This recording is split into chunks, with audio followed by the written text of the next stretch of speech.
The restaurant was quiet, save for the gentle clinking of glasses and the low hum of conversation. Its chandeliers glittered like captured stars, casting golden light across white tablecloths and polished silverware. The kind of place where people dressed not just to impress, but to prove they belonged. At a corner table, near the wide glass windows that looked down on the city, she sat alone.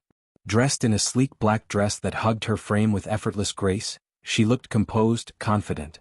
But there was an edge beneath her stillness, a sharp awareness in her eyes as she raised her wine glass and ignored the sideways glances.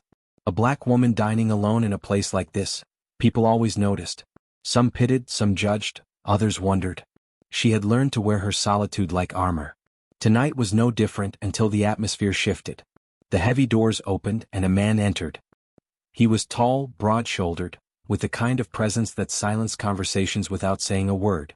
His suit was tailored, sharp lines cutting against his frame, his cufflinks catching the chandelier light. He didn't just walk into the restaurant, he owned the space with every step. She glanced at him once, uninterested. Another rich man in a city full of them. But when his eyes swept the room, landing squarely on her, she felt something she couldn't name, a flicker, a warning. Without hesitation he strode across the floor. Before she could react, he was at her table, leaning close. His cologne was sharp, expensive, carrying something darker underneath. His lips barely moved as he whispered, "Pretend I'm your boyfriend." Her pulse skipped. "Excuse me?" "Don't look around," he said, voice low and steady. "Just smile. Nod like you're happy to see me." She stared at him, mouth opening to refuse, but something in his eyes stopped her. Urgency. Not charm, not arrogance. Desperation. He slid smoothly into the chair across from her, reaching for the menu as though this were planned. "If you don't play along, you're going to regret it. Just laugh and trust me for 2 minutes." She almost stood to leave, almost, but then she noticed them. 2 men at the far end of the restaurant, watching. Not casually. Watching her table. Their suits were plain, their expressions sharper than the knives set on her plate.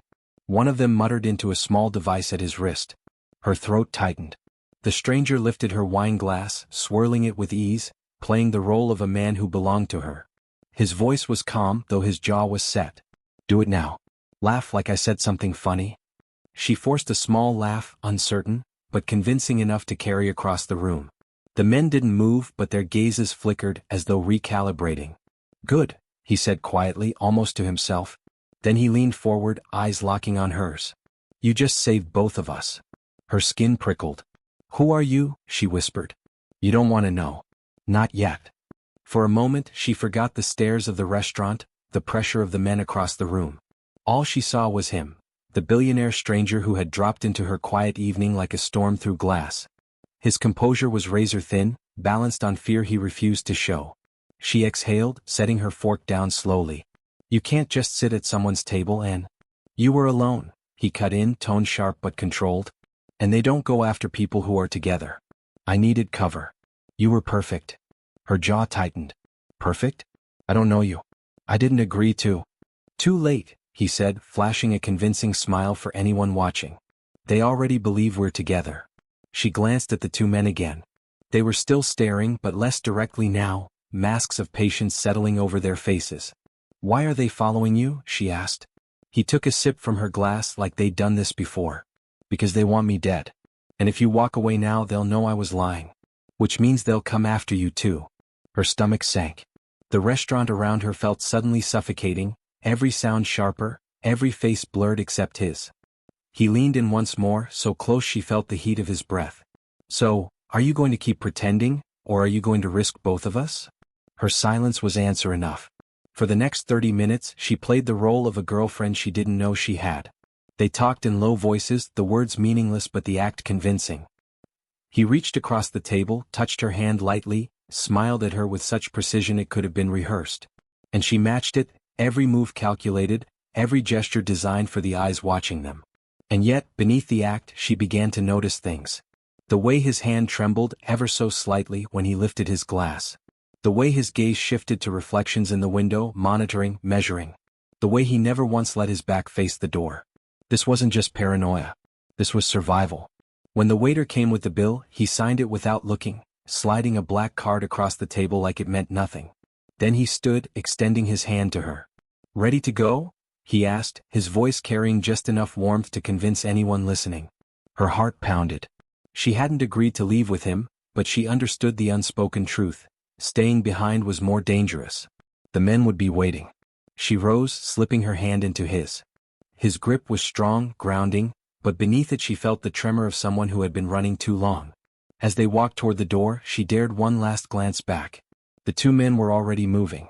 The night air outside hit like a wall, cool, sharp, carrying the hum of the city.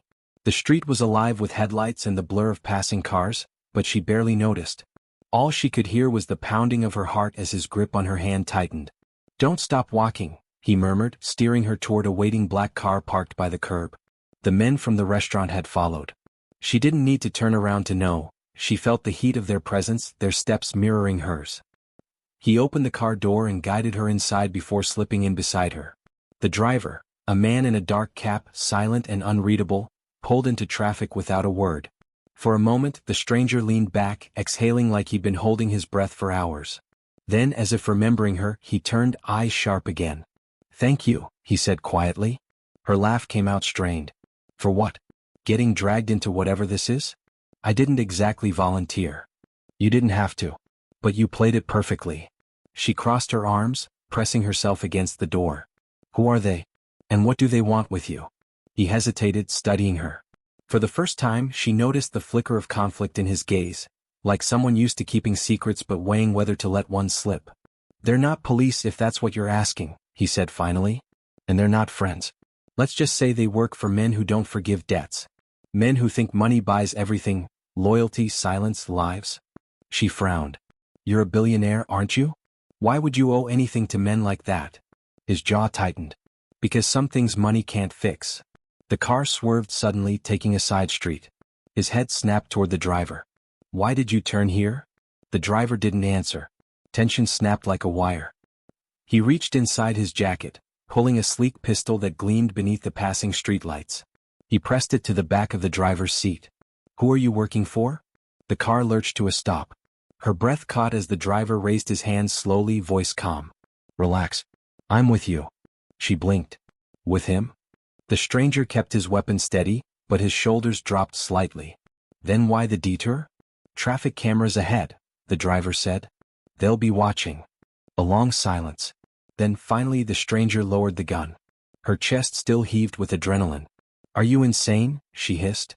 "Pulling guns, talking about debts and killers, you said, pretend? But this doesn't feel like pretending. What exactly did I just walk into?"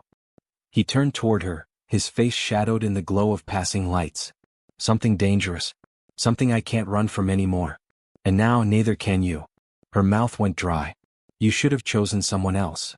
"I didn't have time to choose," he shot back. Then softer, "But I'm glad it was you." The words unsettled her more than the gun. She looked away, staring out at the blurred cityscape. "Glad? You dragged me into your mess." "That's not exactly a compliment." "You didn't panic," he said. "Most people would have screamed, frozen, run. You didn't. You adapted. That kind of instinct keeps people alive." His eyes lingered on her as if he'd found something rare. Something he hadn't expected in a stranger. Before she could respond, the driver cleared his throat. "We're being followed." Her stomach twisted as she glanced out the rear window. Two dark sedans trailed them, headlights unblinking, keeping their distance but never too far. "They didn't buy the act," the stranger muttered. "What does that mean?" she whispered. "It means we need to make them believe it," he said. She stared at him, incredulous. "Believe what? That I'm your girlfriend?" He leaned closer, voice low but steady. "Not just a girlfriend. Someone worth killing for. Someone worth dying for. If they think you're leverage, they'll test us. And if we fail, we're both dead before sunrise." Her throat tightened. "And how do you expect me to prove that?" He didn't answer with words. Instead, his hand cupped her cheek, gentle but commanding, and before she could pull back, his lips pressed against hers.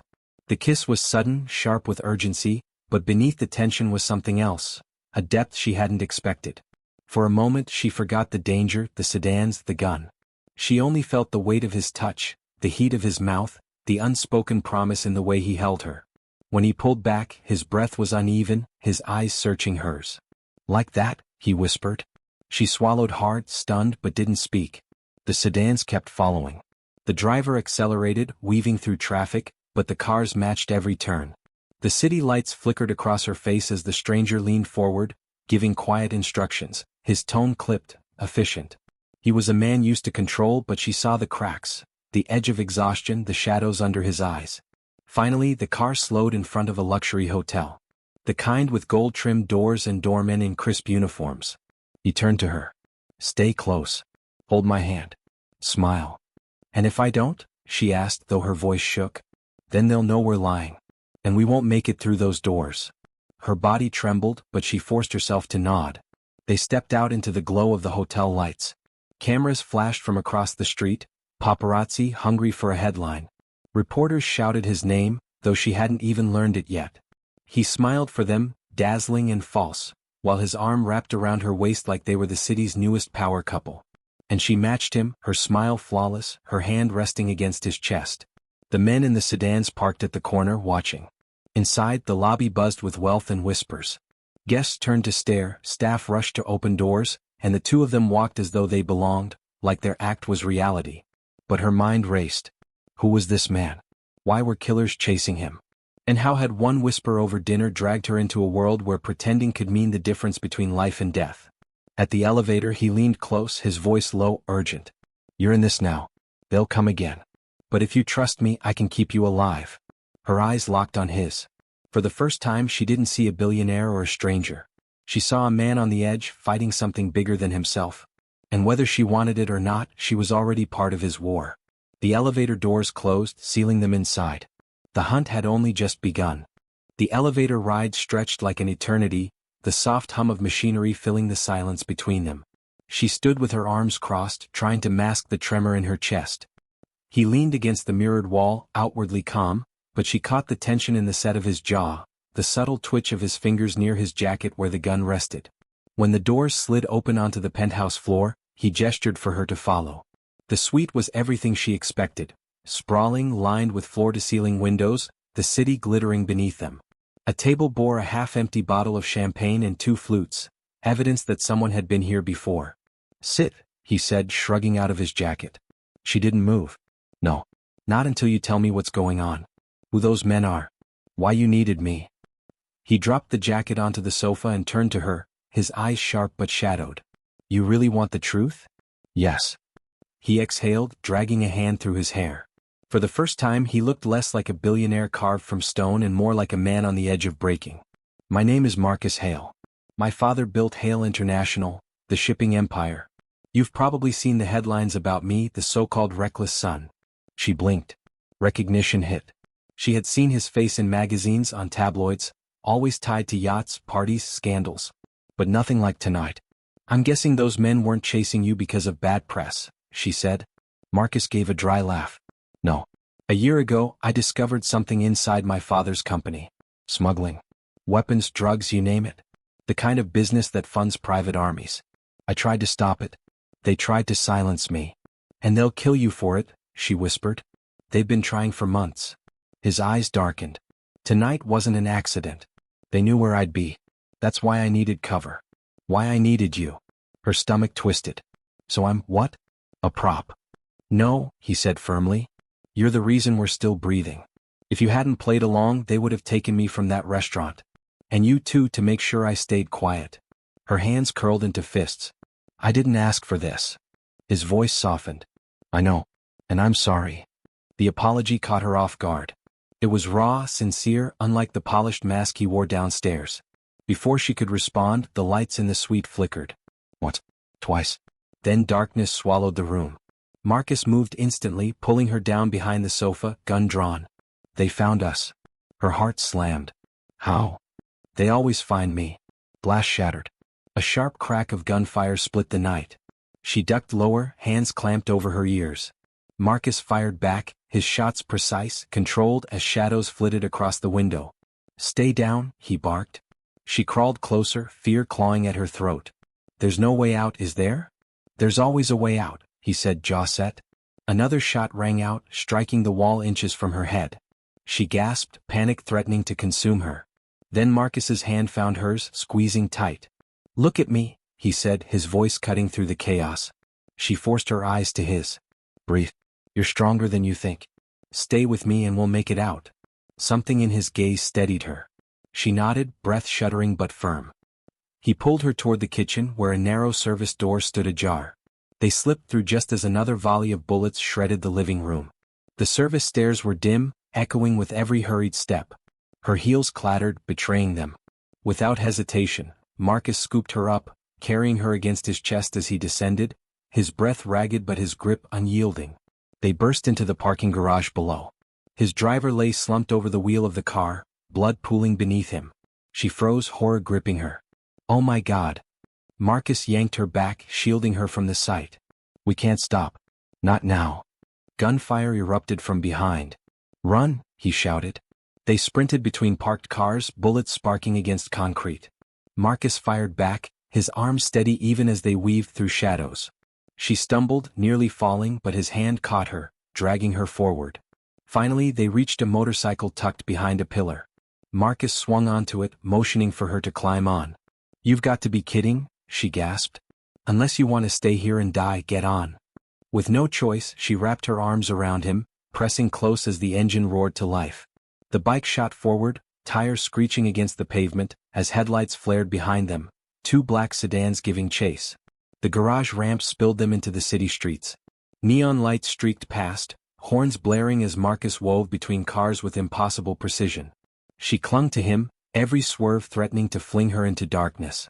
They won't stop, she shouted over the wind. They don't have to, he replied grimly. They just have to catch us. A bullet whizzed past, shattering a streetlight. She ducked against his back, trembling. And yet, beneath the fear, something else stirred, an anchor in the chaos. The warmth of his body, the certainty in his movements, the unspoken vow in the way he never let go. For the first time she realized this wasn't just survival for him. It was defiance. Every shot he fired, every turn he took, was a refusal to let them win. The chase stretched through the night, until finally Marcus veered into a narrow alley and killed the engine. They slid into silence, shadows cloaking them as the sedans roared past. He sat still for a moment, breathing hard, her arms still wrapped tight around him. Then softly he said, "You did good." She pulled back, shaken. "I didn't do anything." "You held on," he said, turning to meet her eyes. "Most people fall apart. You didn't." The words sank deep, warming something she hadn't realized was frozen. But before she could reply, distant engines rumbled again. The sedans were circling back. Marcus's jaw tightened. This isn't over. Not yet. The alley was silent except for the thrum of their breathing. She loosened her grip on Marcus, but her hands still trembled from clinging so tightly. He swung off the bike, scanning the shadows. His suit was torn, streaked with dust, but his focus was unbroken. "They'll find us any second," he said. "We need higher ground." She shook her head, chest heaving. "I can't keep running. You keep saying we, but this isn't my fight." His gaze snapped to hers, sharp as a blade. "It is now. The moment you played along in that restaurant, they marked you. If they can't get me, they'll take you. That's how they work." Her blood chilled. "So I'm just collateral?" "No," Marcus said, stepping closer. His voice lowered, steady but fierce. "You're the reason I'm still alive. And I swear to you, I won't let them touch you." Before she could reply, headlights spilled into the alley, flooding them in white. The sedan skidded to a stop, doors slamming open. Men poured out, guns drawn, faces hidden in shadow. Marcus shoved her behind a dumpster. "Stay down." The first shot cracked through the night. Marcus fired back, his pistol barking flashes of light. The alley erupted with chaos, bullets ricocheting off brick, tires screeching, shouts cutting through the smoke. She pressed her hands to her ears, heart hammering, but then saw Marcus stumble, his shoulder clipped by a bullet. He staggered, teeth clenched, but kept firing. "Marcus!" she cried, crawling toward him. "Stay back!" he barked, but his voice wavered with pain. Something inside her broke. Fear no longer froze her, it burned, sharp and relentless. She grabbed a fallen gun near one of the downed men, its weight heavy but certain in her hands. Her pulse pounded as she aimed, breath steadying. A figure emerged from the smoke, gun raised at Marcus. Without thinking, she squeezed the trigger. The man dropped. Silence rang in her ears, louder than the gunfire. Marcus turned, eyes wide, not with fear but with something deeper. "Respect. You just saved my life," he said, voice hoarse. She shook, lowering the gun. "Guess we're even." But the fight wasn't over. The leader stepped forward, taller, colder than the rest, his weapon gleaming beneath the streetlight. His voice was low, controlled. "Marcus Hale. You should have stayed quiet. Your father made a deal and you're about to undo it." Marcus's jaw clenched. "My father sold his soul to you. I won't." The leader's gaze slid to her. "And who's this? Your new weakness." Her stomach twisted, but Marcus stepped in front of her, bleeding and unyielding. "Touch her and you die here." The leader smirked. "Then so be it." Time slowed. The man raised his gun. Marcus lifted his, but his injury made his aim falter. And then, before she could think, she moved. Stepping from behind Marcus, she fired the gun still in her hand. The leader's eyes widened, shock freezing him before he crumpled to the ground. The alley fell silent. The remaining men, leaderless, glanced at each other, then fled into the night. For a long moment, neither of them moved. Smoke hung in the air, acrid and heavy. Then Marcus staggered, dropping to one knee, his shoulder bleeding freely. She rushed to him, pressing her hands against the wound. "Stay with me," she whispered, tears stinging her eyes. He caught her gaze, his voice ragged but steady. "I told you, you were stronger than you thought." "Don't talk," she said fiercely. "Save your strength." But he shook his head, reaching to grip her hand with surprising force. "Listen. What I found in my father's company, it's bigger than me. Files. Evidence. Enough to bring them down. That's why they want me dead." She blinked through tears. "So what now? You just keep running forever?" "No," Marcus whispered. "Now we fight back. Together." Her heart twisted. She barely knew this man, yet in the span of one night they had bled, fought, and survived side by side. And somehow, impossibly, she believed him. Sirens wailed in the distance, growing louder. He closed his eyes, exhaustion pulling at him, but his hand never let go of hers. She held him, refusing to move as blue and red lights splashed against the alley walls. When the police arrived, the scene was chaos, bodies, bullets, smoke. But all she saw was Marcus, still breathing, still fighting. As paramedics lifted him onto a stretcher, his eyes found hers once more. "You could walk away," he rasped. "Pretend none of this ever happened." She gripped his hand tighter. "Too late. I'm in this now. With you." For the first time that night, his lips curved into something real, not a calculated smile, not a mask. A fragile, weary, genuine smile. And as they wheeled him away, she realized the truth. One whisper had pulled her into his war. One night had bound their fates. And nothing would ever be the same again.